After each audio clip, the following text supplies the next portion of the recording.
Throughout the years in the UFC, one of the most prolific and exciting divisions that always has some of the biggest stars in the sport, the lightweight division, is experiencing right now what I like to call boo-hoo-hoo and wah.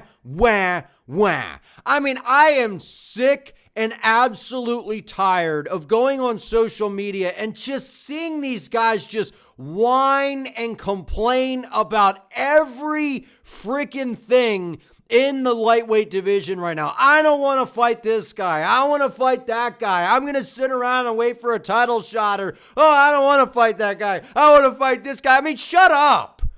Like, honestly, can we shut up? Like, I mean, what is this division now? It's became the whiny lightweight division. I mean, every time I go online, these guys are whining about something. And I want to be very, very clear. These guys are all outstanding fighters. They are super entertaining to watch, and they are all incredibly game. But can we stop whining about everything? Like, can we stop whining about everything? Like, I mean, can we just all fight each other or something? Like, I mean, this is just getting absolutely ridiculous, right? So what we're going to do in this video is I'm going to matchmake the top tier of the lightweight division, right? The guys that are out there whining. I mean, we got Arman Tsarukyan, who, to be fair, I would love to see Arman Tsarukyan fight Ilia Topuria, because I think that is the most intriguing matchup in this division right now. Prime on prime, right? That's one of the big critiques for Ilia as well. He took out the legend in Volk, took out the legend in Holloway, took out the legend in Charles. But let's give him a top-notch, true lightweight right now in Arman Tsarukyan that possesses the grappling threat that a lot of people feel that is the question when it comes to Ilia Topuria. Well, let's solve it. But here's the problem. Ilia Topuria is up there going, I don't want to give him the chance. Look, he's got to come back. He's got to prove it, because I'm not going to sign on the dotted line to fight this guy now when he just pulled out of a massive title fight with Islam Makhachev, which I understand what he's saying, but at the end of the day, none of that matters, because the UFC, they're ultimately going to decide what happens. But it's the fact that Dana White has said numerous times that Arman Tsarukyan, he's not fighting for the title next. Sure, he weighed in as the backup at UFC 317, but that's a step in the right direction. But that doesn't mean that Arman Tsarukyan's going to get the title next. That's what Dana said. It's a step in the right direction, right? So we know this. When you pull out of big fights, the UFC is going to hold it against you. So the reality is Arman's not getting the next shot. He's not doing it. Then we got Gaethje up here going, well, if the UFC is going to make me fight Paddy Pimblett or a contender or something, basically, I'm done. I don't know what I'm doing here anymore. And to be fair, I've said before, like, Gaethje's quietly has won 3 out of his last 4 fights. And one of them was against Max Holloway, and we've seen how good Max has been at 55. He took a risk, right, defending the BMF title at UFC 300. He could have sat out and waited and probably have fought Islam Makhachev for the title shot. But instead, He took a risk, right? And he said to the UFC, they wanted my services, man. They were asking me. They needed me, right? So, and I know that it's not the most fan-friendly thing for Gaethje to go in there and get a shot right now, but he's got a point compared to these other guys, right? And then Dan Hooker, I mean, he's like, I'm fighting Oliveira. He wants to fight Arman. He wants this guy, that guy. I mean, to be fair, Dan Hooker wants to fight, just about everybody, it seems, but he's acting like he didn't just pull out of a fight with Justin Gaethje. And I know that he got injured. I get that. But at the end of the day, you had your big opportunity to fight Gaethje. You're coming off of this crazy win over Gamrot, and there's been so much that's happened recently that unfortunately I feel like the UFC is going to make Dan Hooker pay for that. Maybe I'm wrong. Right, and then we got Paddy Pimblett.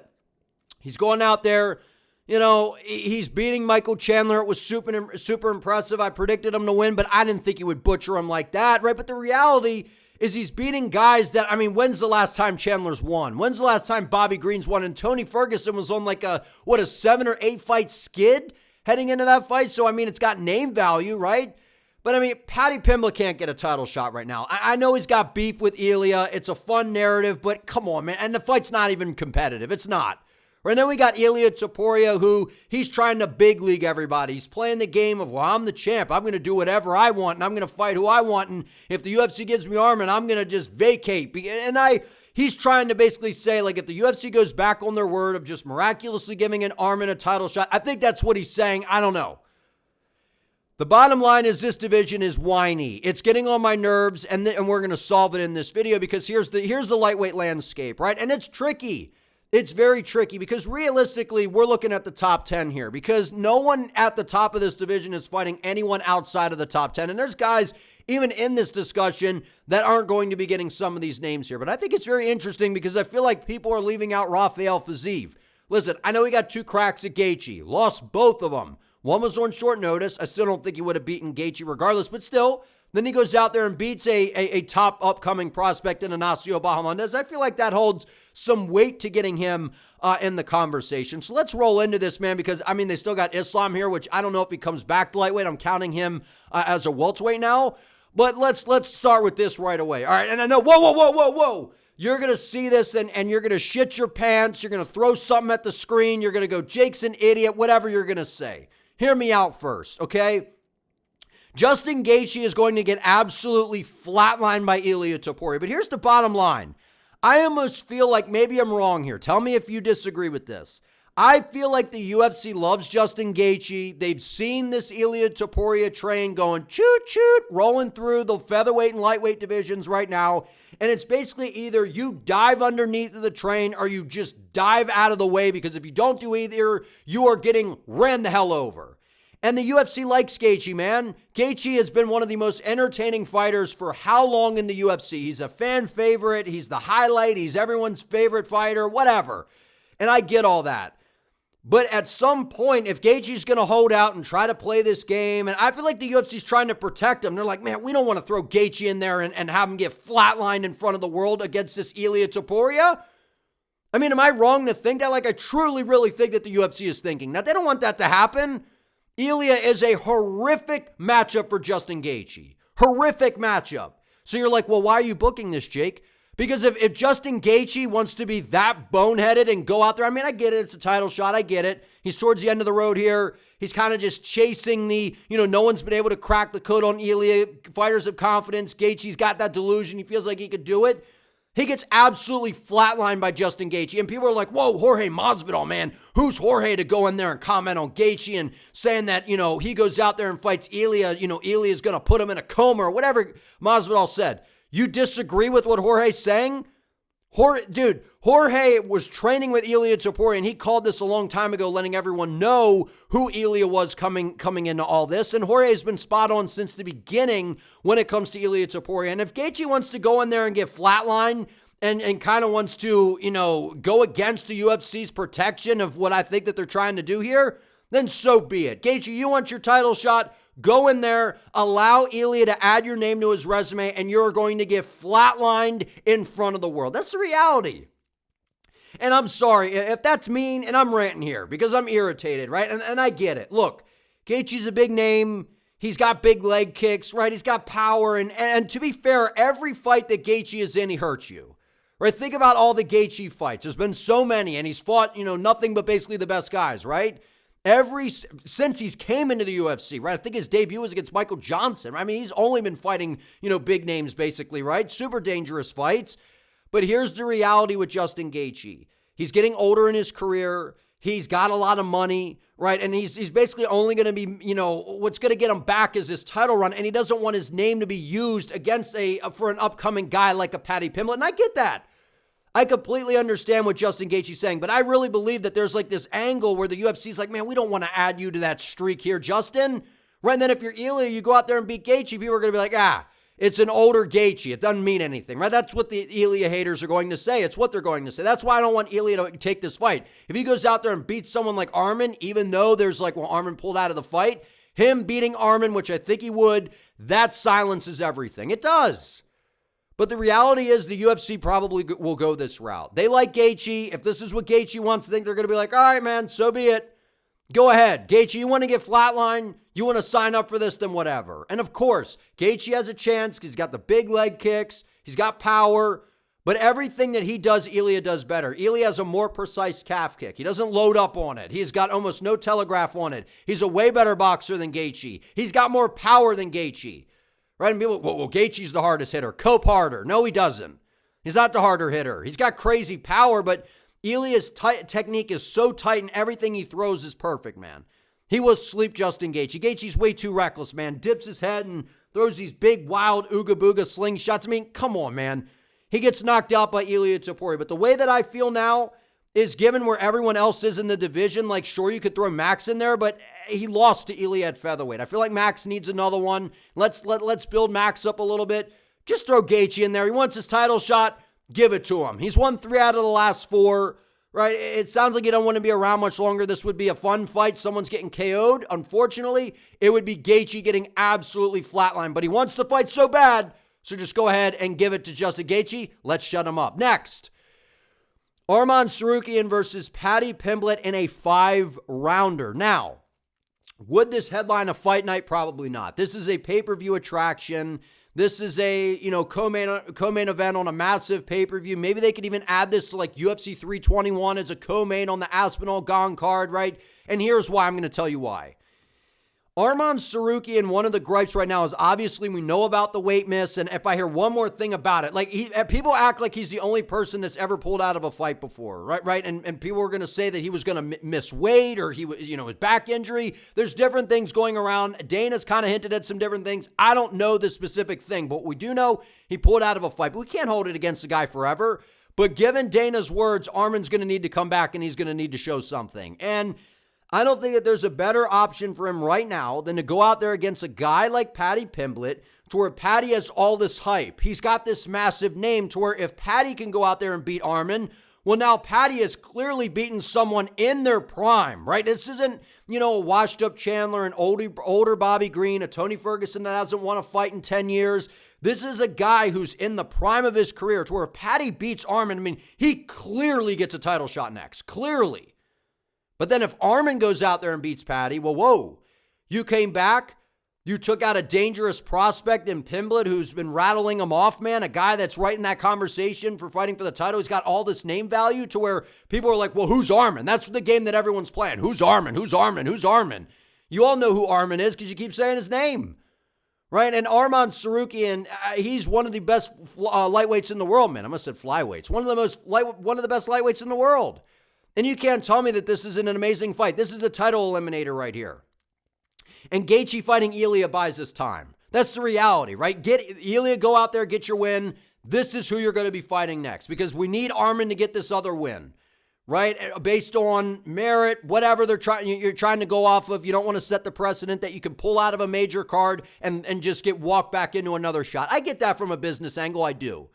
But the problem is like Arman, it's an interesting fight with Ilia. But the point, if you're complaining that Arman doesn't have the notoriety, he doesn't have that draw, get him in there in a big fight, big spotlight against a guy like Paddy Pimblett. Because if he beats Paddy, well, now everyone's going to know who Arman is. And now he's showed up, he made weight, he took the fight, fought in a 5-rounder, he wins, boom, he's ready for a title shot. And then if Paddy wins, he just took out a guy in his prime in Arman Tsarukyan, who people are looking at as now that Islam has moved, like the true test for Ilia in this weight class.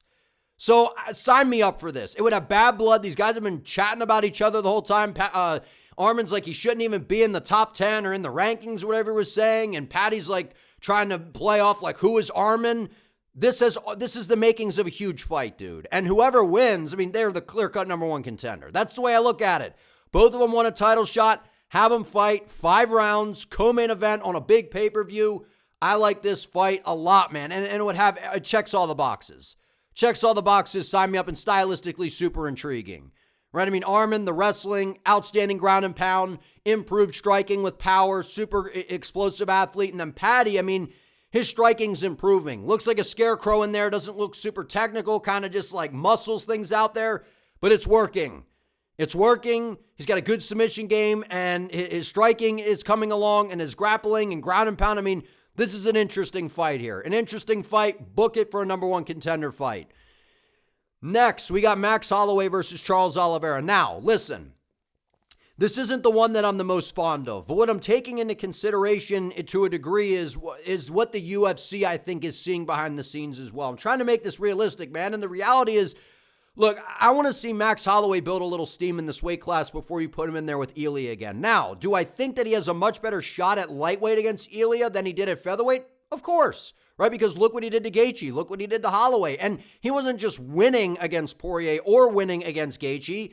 He literally was putting on master classes against those guys, right? And ever since he's committed to the lightweight division, We have seen a more powerful Holloway. He's picking his shots well. His movement and his speed is just, it's on a different level in this weight class. Now, do I think he beats Ilia? Probably not. But let's build some momentum here for Max, right? He took out Gaethje. He took out Dustin Poirier in the last dance. Let's give him Charles Oliveira. Now, I know you might say, whoa, Charles is coming off of a loss to Ilia. Why are we going to have Max fight a guy coming off of a loss when he's got 2 wins in the weight class? Because here's the problem. The UFC is going to utilize the BMF title, and they're going to want that to headline a card because that helps take up another pay-per-view headline spot. And what they're going to do is, in order to challenge for the BMF title, you got to be someone with some serious name value. A guy like a Rafael Fiziev, a guy like Dan Hooker, sure, they could fight Max Holloway for the BMF title, and I would love Max Holloway versus Dan Hooker the most. But the reality is Hooker pulled out of a fight with Gaethje. I know he got hurt. He still pulled out of a fight. And while Hooker kind of has that name, he's not a Holloway. He's not an Oliveira. He's not a Gaethje. He's not a Poirier, you know? He's not that huge BMF name, because if you think about the guys that fight for this title, that's what the UFC goes off of. Not so much how many fights and wins you got here and there. It's notoriety and name value. That's what they go off of. So this is very realistic here, right? These guys got history. They fought at 45. Max won that one. Charles has, been a different guy at 55. They've went on and done their different things. Go ahead and book this fight. BMF title fight. I don't like it for Charles, right? I would personally give Charles someone that's not super dangerous, right? I know Grant Dawson's got a good ground game, but someone to where there's almost no threat of a knockout. That's what I would do, because I don't want to see Charles get KO'd or get beaten up, man. I don't want to see it. I want to see him get back on track after that brutal KO loss to Ilia. So the reality is this. This is a direction I could see the UFC going. 2 big names, BMF title on the line. That's what they do when they put the BMF belt up.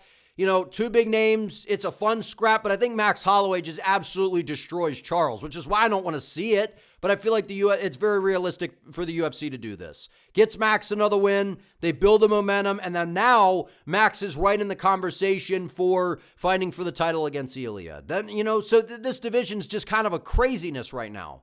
It's just crazy, right? Because if Max wins this, and then we got Arman and Paddy, like, how do you know what I mean? But Max Holloway with the BMF title is not going to fight Paddy or Arman, because they're how are they going to do that? I mean, they could, but Max is the BMF title, and the UFC is going to want to optimize that. They're going to want to optimize that. They're going to want to get Max into a title fight again soon. I feel like this is the matchup that they're going to do, and we all know that this would be a banger. It would, but I feel like Max's speed would be a serious problem for Charles and his footwork at this point in their careers. I think Holloway would finish him. Dan Hooker versus Rafael Fiziev. Listen, I know Dan Hooker's coming off of a big win against Gamrot, but listen, because of the injury, because of all the time that's went by, it's like people, I don't want to say that they're forgetting, but there's been so much going on in the lightweight division, and there's so much that's about to happen that I feel like Dan Hooker's kind of lost his ground. I know he's calling for a Charles Oliveira fight. I don't think he's going to get it. The UFC's going to be like, you had your shot with Gaethje. Right, and I know that Dan Hooker, he was in one of the greatest fights we've ever seen against Dustin Poirier. And Dan Hooker, he is as game as they get. And he's coming off of that win over Gamrot, which is impressive, because that was a crazy fight, crazy high pace. But Rafael Fiziev, he's another fun fighter. And you can't tell me that this isn't a banger. This is an absolute banger, man. Make this a co-main event. Make this headline a fight night or something. I don't think they do that. They put it on a pay-per-view. This is an amazing fight. Dan Hooker and his, long, rangy striking, getting into the pocket against, the Muay Thai specialist and Rafael Fiziev. I mean, sign me up. This is a car crash waiting to happen. And then the winner, they throw their hat in for, towards the top of the weight class now. Right? And I know that this would be a step back for Dan Hooker and Fiziev. He had 2 shots at Gaethje, right? But he's coming off of a win over Bahamondes.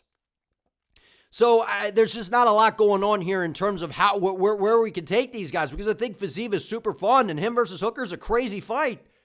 It's a crazy fight. And if Dan Hooker wins, man, he puts himself right into that conversation for getting a huge fight to fight for the title. So stylistically, it's fun. It makes sense here, in my opinion. Like I said, I know that Fiziev, he's kind of he got, the Gaethje fight twice, so he's kind of, had those opportunities, but this is a crazy fight, man. This is a crazy fight. I would like to see it. I think I wouldn't be shocked if the UFC goes this route. And then last but not least, Gamrot versus Benny too. Like, I know that there's been rumors that I think that this fight is in the works to happen next, and this absolutely makes sense, right? Gamrot coming off of the close fight, with Hooker, but he lost. Beneil Dariush goes out there and gets a much-needed victory over Renato Moicano to where it looked hairy in the first round, but then outside of that, he completely dominated Moicano. Right? So, and then Dariush won fight 1, so this would be a rematch. This is a great fight at this point in their careers, right? They're kind of in no man's land. These guys are bad. They're annoying matchups for everybody, so I don't think that they're going to get a big name here. Right, so it's just one of those things, right, where they said they offered Gamrot to Arman and he felt insulted by it.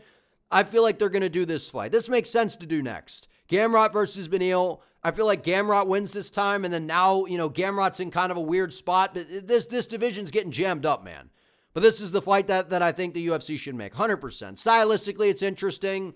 Right, maybe Dariush can win this next one because we know how good, the grappling is of Dariush, and he found a way to neutralize Gamrot, but I feel like Gamrot's improved since then. So, stylistically, these guys bring out the more exciting part of their games when they're in there against each other, instead of just grappling and holding people the whole time, which is what they would have to do against some of those other guys because of how dangerous they are on the feet. So, let's get these fights booked. I think that this is the way to get the lightweight division moving again. And look, it's a good time to be a fan of this division, but all the whining and all this kind of stuff going on, let's move forward. Boo-hoo-hoo, wah-wah-wah, and let's get these fights booked, man.